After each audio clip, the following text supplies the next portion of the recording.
24 जनवरी 1556 को मुगल शासक हुमायूं का दिल्ली में निधन हो गया और इस प्रकार उसके किशोर बेटे को दिल्ली की गद्दी मिली। उस समय अकबर केवल 13 साल का था। 14 फरवरी 1556 को पंजाब के कलानौर में उसका राज्याभिषेक हुआ। इस समय तक मुगल शासन केवल काबुल, कंधार, दिल्ली और पंजाब के कुछ हिस्सों तक ही सीमित था। अकबर अपने संरक्षक बैरम खान के साथ काबुल में था। इधर 1556 ईस्वी में ही दिल्ली की एक लड़ाई में हेमू ने अकबर की सेना को पराजित कर दिया था और उसके बाद समस्त उत्तर भारत का शासक बन गया था। इससे पहले हेमू अफगान शासक आदिल शाह की सेना के प्रधानमंत्री और मुख्यमंत्री के रूप में भी काम किया था। हेमू एक ऐसा हिंदू था जो बहुत ही बहादुर सेनापति था। उसने 1553 से 1556 के दौरान आदिल शाह की सेना के प्रधानमंत्री और मुख्यमंत्री रहते हुए पंजाब से बंगाल तक सारे युद्ध जीते थे।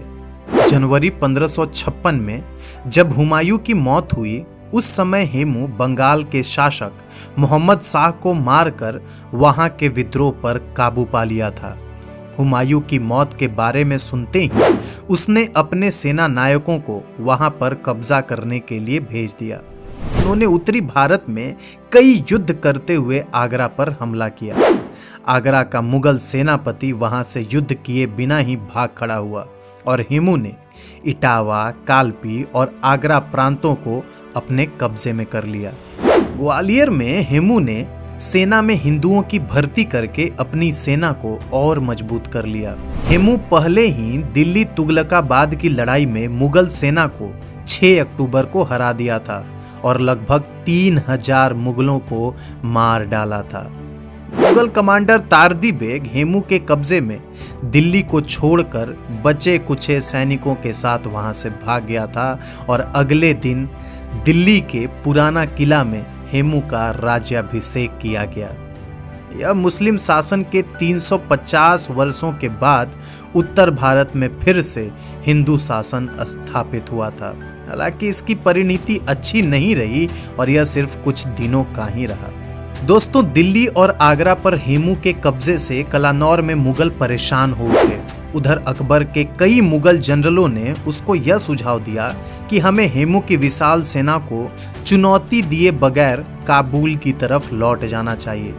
अकबर का सेनापति बैरम खान युद्ध करने के पक्ष में था। अकबर की सेना ने 5 नवंबर को दिल्ली की ओर कूच किया और पानीपत के मैदान में उनका हेमू से सामना हुआ। ठीक 30 साल पहले 1526 ईस्वी में इसी मैदान में अकबर के दादा बाबर ने पानीपत की पहली लड़ाई में इब्राहिम लोदी को हराया था। दोस्तों, युद्ध के मैदान में बैरम खान की रणनीति के तहत अकबर को लड़ाई में भाग नहीं लेने दिया गया और वह युद्ध क्षेत्र से 5 कोस दूर बैरम खान के साथ तैनात था। बैरम खान का मानना था कि एक 13 साल के किशोर को युद्ध के मैदान में नहीं जाना चाहिए। हेमू ने अपनी सेना का स्वयं नेतृत्व किया और अब तक वह अजेय था और उसकी पिछली सफलताओं ने उसके गर्व और घमंड को बहुत बढ़ा दिया था। उसकी सेना में 1500 हाथी, तोपखाने और 30,000 से अधिक राजपूत और अफगान अश्वारोही सैनिक थे। हेमू के पास अकबर से बहुत बड़ी सेना थी। उसके पास 1500 हाथी भी थे। हेमू इस युद्ध में बहुत वीरता पूर्वक लड़ा। प्रारंभ में मुगल सैनिकों को नाको चने चबवा दिया था। युद्ध के शुरुआत में उसे सफलता भी प्राप्त हुई, लेकिन इसे संयोग ही कहेंगे कि तभी एक तीर हेमू की एक आंख में घुस गया और वह घटना स्थल पर ही अचेत होकर के गिर पड़ा। हेमू के गिरने के बाद सेना में भगदड़ मच गई और उसकी सेना भाग खड़ी हुई। मुगल सैनिकों ने हेमू को गिरफ्तार कर लिया और उसे किशोर अकबर के सामने पेश किया। अकबर ने अपने सेनापति बैरम खान के कहने पर हेमू का सिर धड़ से अलग कर दिया।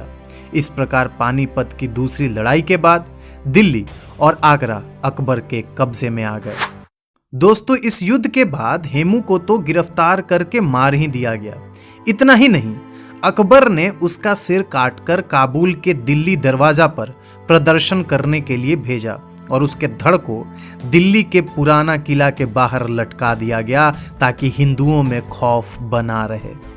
हेमू की पत्नी खजाने के साथ पुराना किला से भाग गई और उसका आज तक कोई पता नहीं चल पाया। बैरम खान ने हिंदुओं की सामूहिक हत्या का भी आदेश दिया जो कई सालों तक चलता रहा। हेमू के रिश्तेदारों, करीबी अफगान समर्थकों को पकड़ लिया गया और उनको भी मौत की सजा दी गई। इतना ही नहीं, कई स्थानों पर उनके कटे हुए सिरों की मीनारें भी बनवाई गई। दोस्तों, हेमू का 82 वर्षीय पिता भाग गया था, लेकिन 6 महीने बाद उसको पकड़ लिया गया और इस्लाम कबूल करने से मना करने पर उसे मौत की सजा दी गई। तो दोस्तों, इस वीडियो में बस इतना ही। वीडियो आपको कैसा लगा हमें कमेंट करके ज़रूर बताइए। वीडियो पसंद आता है तो इसे लाइक कीजिए और फिर मिलते हैं बहुत जल्द अगली वीडियो में। तब तक के लिए दीजिए इजाज़त। बहुत बहुत धन्यवाद।